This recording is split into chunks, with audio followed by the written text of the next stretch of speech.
Hello, my darling, and welcome to today's story time. Today we are reading The Cruel Tribute, the story of the Minotaur, as written by James Baldwin. If you like what you hear, please make sure to like, comment, and subscribe. And now, on with our story time. King Minos of Crete had made war upon Athens. He had come with a great fleet of ships and an army, and had burned the merchant vessels in the harbor, and had overrun all the country and the coast, even to Megara, which lies to the west. He had laid waste the fields and gardens round about Athens, had pitched his camp close to the walls, and had sent word to the Athenian rulers that on the morrow he would march into their city with fire and sword, and would slay all the young men and pull down all of their houses, even to the temple of Athena, which stood on the great hill above the town. Then Aegeus, king of Athens, with the 12 elders who were his helpers, went out to see King Minos and how to deal with him. "O mighty king," they said, "what have we done that you should wish to destroy us from the earth?" "O cowardly and shameless men," answered King Minos, "why do you ask this foolish question, since you can but know the cause of my wrath? I had only one son, Aegeus by name, and he was dearer to me than the 100 cities of Crete and the 1,000 islands of the sea over which I rule. 3 years ago, he came hither to take part in the games which you held in honor of Athena, whose temple you have built on yonder hilltop. You know how he overcame all your young men in the sports, and how your people honored him with song and dance and laurel crowns. But when your king, this same Aegeus who stands before me now, saw how everyone ran after him and praised his valor, he was filled with envy and laid plans to kill him. Whether he caused armed men to waylay him on the road to Thebes, or whether, as some say, he sent him against a certain wild bull of your country to be slain by that beast, I know not. But you cannot deny that the young man's life was taken from him through the plotting of your king Aegeus. Will you swear that what you tell me is true?" asked Minos. "We will swear it," they said. "Now then," said Minos, "you shall hear my decree. Athens has robbed me of my dearest treasure, a treasure that can never be restored to me. So in return, I require from Athens as tribute that possession which is dearest and most precious to her people, and it shall be destroyed cruelly as my son was destroyed."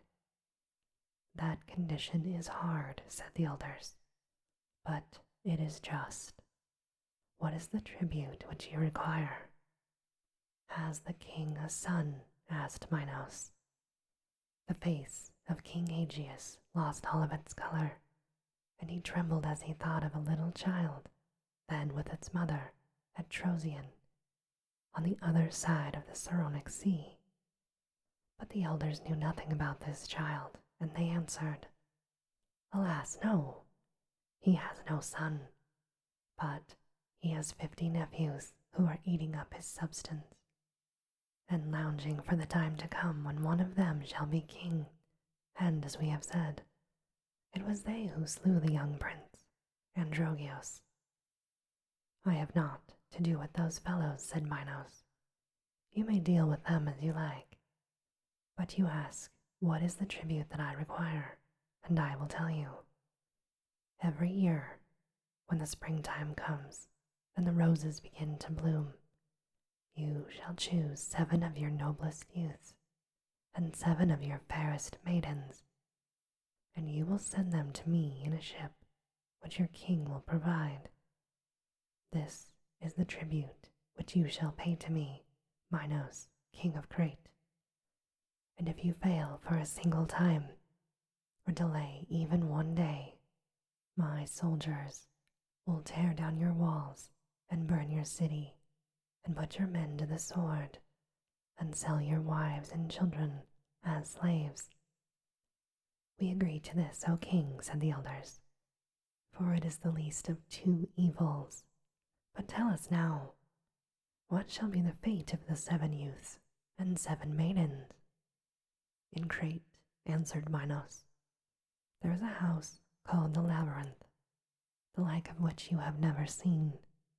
In it there are 1,000 chambers and winding ways, and whosoever goes even a little way into them can never find his way out again. Into this house the 7 youths and the 7 maidens shall be thrust, and they shall be left there. To perish with hunger, cried the elders.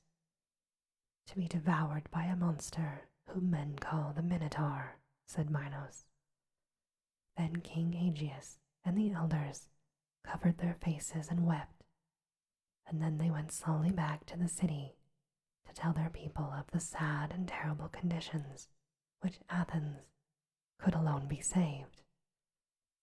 It is better that a few should perish than that the whole city should be destroyed, they said. Years passed by.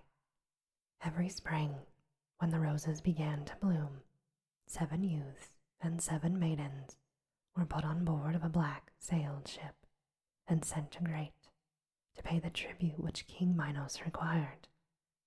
In every house in Athens there was sorrow and dread, and the people lifted up their hands to Athena on the hilltop and cried out, How long, O Queen of the air? How long shall this thing be? In the meanwhile, the little child at Trozen, on the other side of the sea, had grown to be a man. His name, Theseus, was in everybody's mouth, for he had done great deeds of daring, and at last he had come to Athens to find his father, King Aegeus, who had never heard whether he was alive or dead. And when the youth had made himself known, the king had welcomed him to his home, and all the people were glad, because so noble a prince had come to dwell among them and, in time, to rule over their city. The springtime came again. The black-sailed ship was rigged for another voyage. The rude Cretan soldiers paraded the streets, and the herald of King Minos stood at the gates and shouted, Yet 3 days, O Athenians, and your tribute will be due and must be paid. Then in every street the doors of the houses were shut, and no man went in or out, but every one sat silent with pale cheeks, and wondered whose lot it would be to be chosen this year. But the young prince, Theseus, did not understand, for he had not been told about the tribute. What is the meaning of all of this? He cried. What right has a Cretan to demand tribute in Athens? And what is this tribute of which he speaks?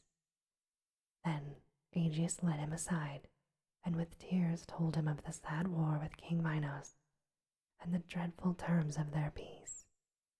Now, say no more, sobbed Aegeus. It is better that a few should die, even in this, than that all of us be destroyed. But I will say more, cried Theseus. Athens shall not pay tribute to Crete. I myself will go with these youths and maidens, and I will slay the monster Minotaur, and defy King Minos himself upon his throne. Oh, do not be so rash, said the king, for no one who is thrust into the den of the Minotaur ever comes out again. Remember that you are the hope of Athens, and do not take this great risk upon yourself. Say you that I am the hope of Athens? Asked Theseus. Then how can I do otherwise than go? and he began at once to make himself ready.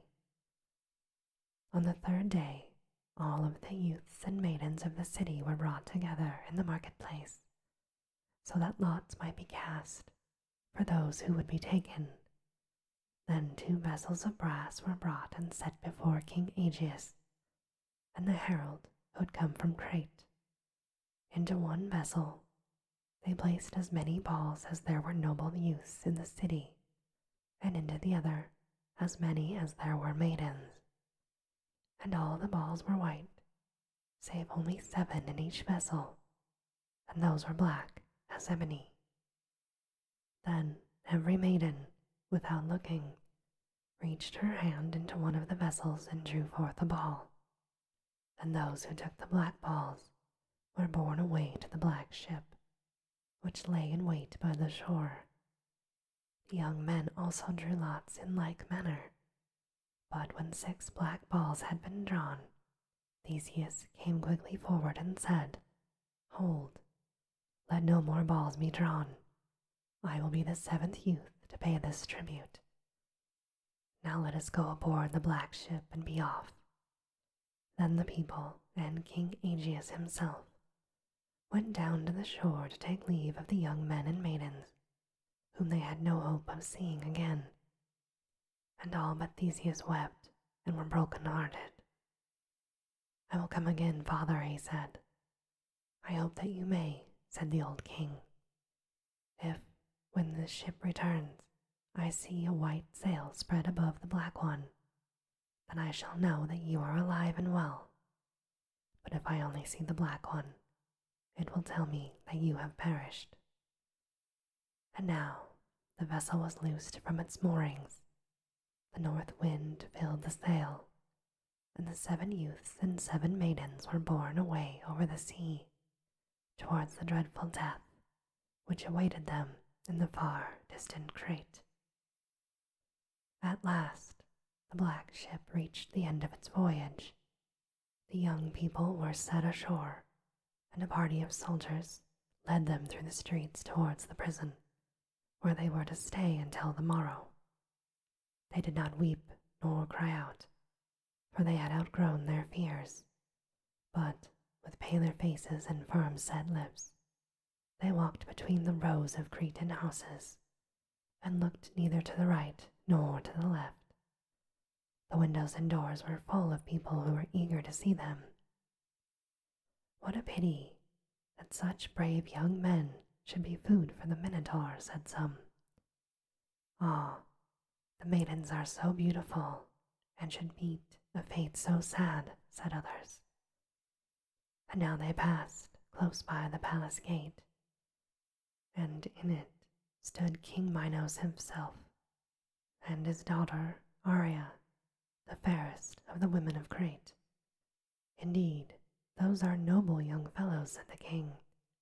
"Yes, too noble to feed the vile Minotaur," said Arria. "The nobler the better," said the king. "And yet none of them can compare with your lost brother, Androgeos." Arria said no more, and yet she thought that she had never seen anyone who looked so much like a hero as young Theseus. How tall he was, and how handsome! How proud his eye, and how firm his step! Surely there had never been a man like him in Crete. All through that night Arria lay awake and thought of the matchless hero, and grieved that he should be doomed to perish. And then she began to lay plans for setting him free. At the earliest peep of day she arose, and while everyone else was asleep, she ran out of the palace and hurried to the prison. As she was the king's daughter, the jailer opened the door at her bidding and allowed her to go inside. There sat the 7 youths and the 7 maidens on the ground, but they had not lost hope. She took Theseus aside and whispered to him.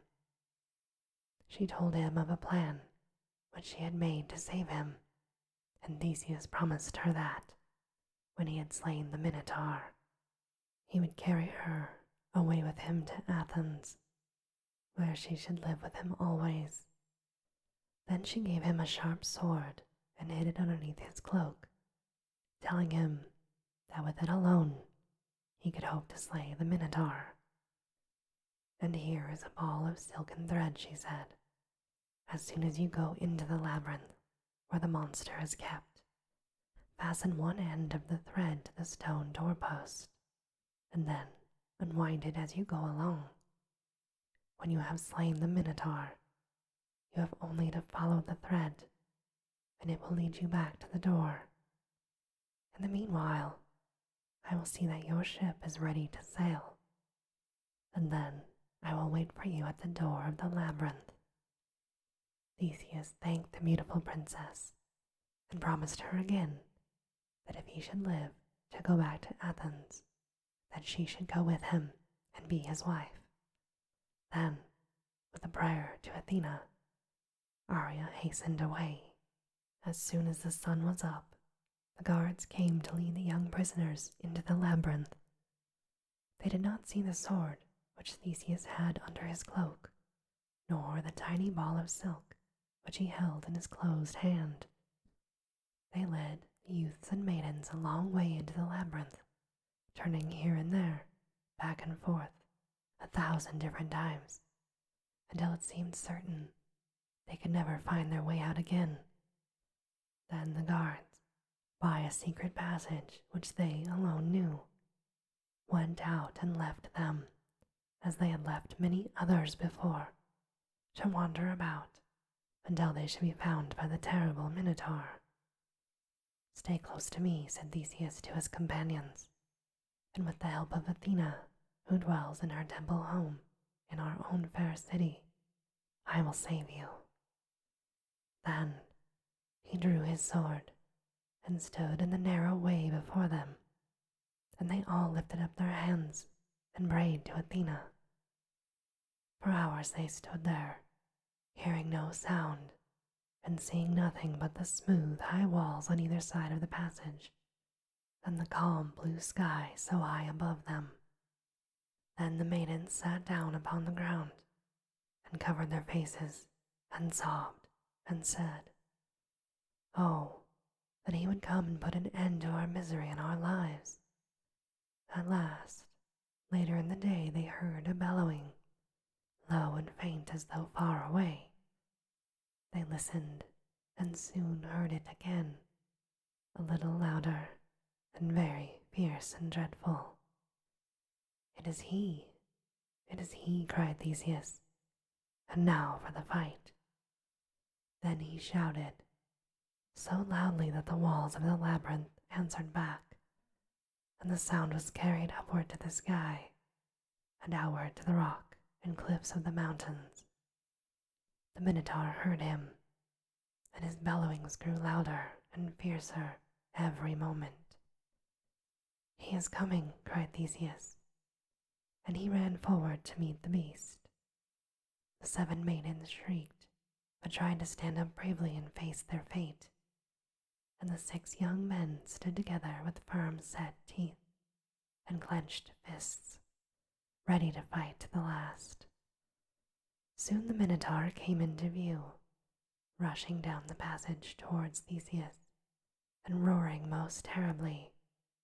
He was twice as tall as a man, and his head was like that of a bull, with huge sharp horns and fiery eyes, and a mouth as large as a lion's.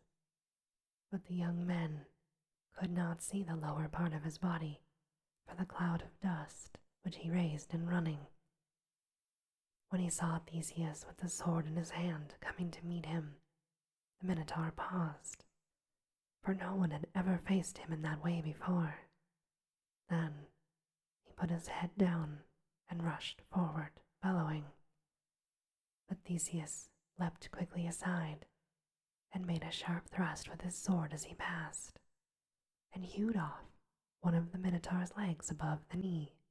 The Minotaur fell upon the ground, roaring and groaning and beating wildly about with his horned head and his hoof-like fists. But Theseus nimbly ran up to him and thrust the sword into his heart, and was away again before the beast could could harm him. A great stream of blood gushed from the wound, and soon the Minotaur turned his face towards the sky and was dead. Then the youths and maidens ran to Theseus and kissed his hands and feet, and thanked him for his great deed. And, as it was already growing dark, Theseus bade them to follow him while he wound up the silken thread which was to lead them out of the labyrinth. Through 1,000 rooms and courts and winding ways they went, and at midnight they came to the outer door and saw the city lying in the moonlight before them. And, only a little way off, was the seashore where the black ship was moored, which had brought them to Crete. The door was wide open, and beside it stood Aria waiting for them. The wind is fair, the sea is smooth, and the sailors are ready, she whispered. And she took the arm of Theseus, and all went together through the silent streets to the ship.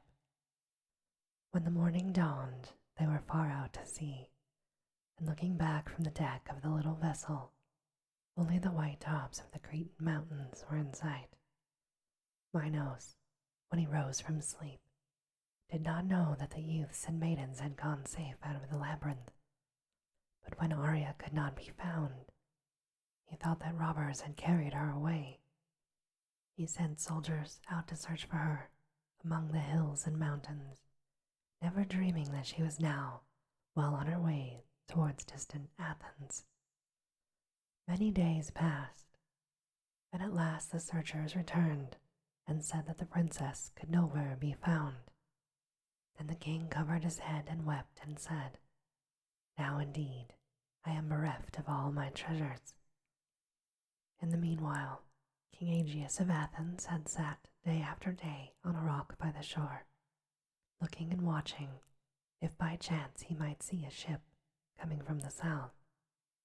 At last, the vessel with Theseus and his companions hove into sight, but it still carried only the black sail, for in their joy the young men had forgotten to raise the white one. "Alas, alas, my son has perished," moaned Aegeus, and he fainted and fell forward into the sea and was drowned. And that sea, from then until now, has been called by his name, the Aegean Sea, and thus Theseus became the king of Athens. And this, my darling, ends our story time for today. As always, I hope that you have very sweet and creepy dreams.